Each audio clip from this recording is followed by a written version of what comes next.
जमीन का मालिकाना हक तक नहीं मिलता। कितना बड़ा होता है एक गरीब का घर, इतना बड़ा होता है क्या एक गरीब का घर? छोटा सा कमरा होता है, ऊपर छत भी मजबूत नहीं होती है, दीवार भी नहीं होती है ढंग की। बरसात आए यहाँ तो बाढ़ का भी आपका हमेशा खतरा लगा हुआ रहता है।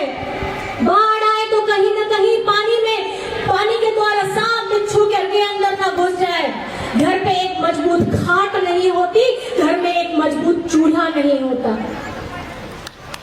ये दर्द है यहाँ के मजदूर भाइयों का, ये दर्द है यहाँ के टी ट्राइब का, यहाँ के आदिवासियों का। ये किसी ने समझा नहीं। अंग्रेज तो चले गए, लेकिन अंग्रेज के स्वरूप में यहाँ पे सत्ता में बैठे लोगों ने भी वही व्यवहार किया है, तो इनमें और अंग्रेजों में कोई फर्क नहीं है।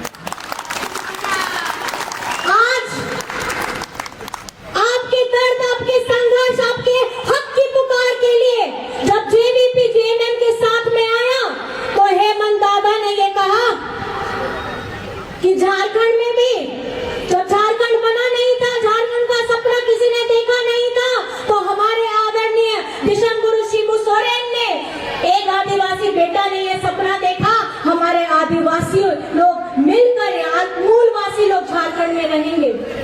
संघर्ष किया, लाठियां खाई, सर फूटा, कितने परिवार के कितने सारे लोग पिछड़ गए, कई लोगों ने अपनी आहुतियां दे दी, जेल चले गए, पूरा जीवन संघर्ष में चला गया।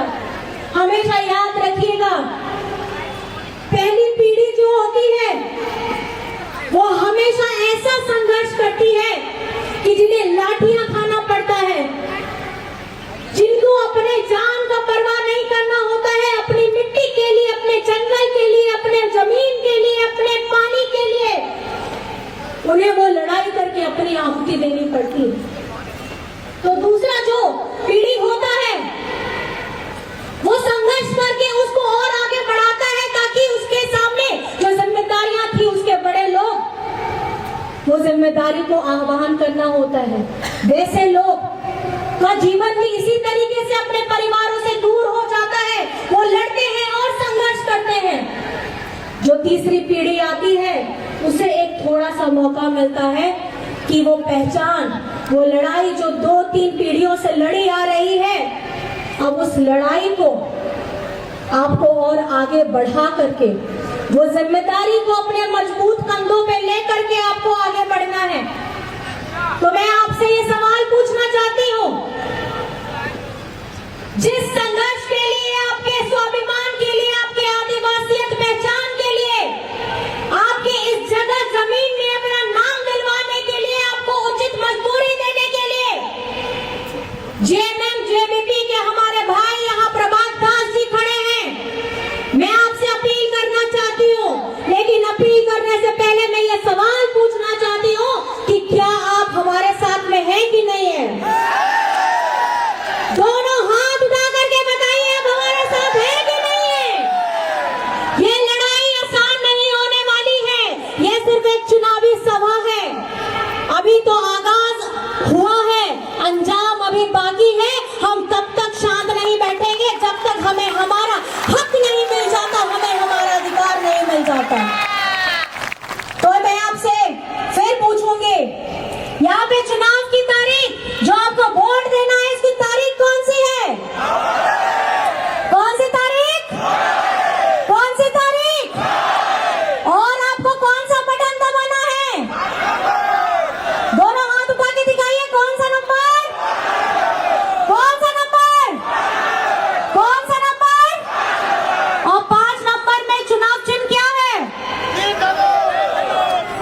क्या है? तीर धनुष।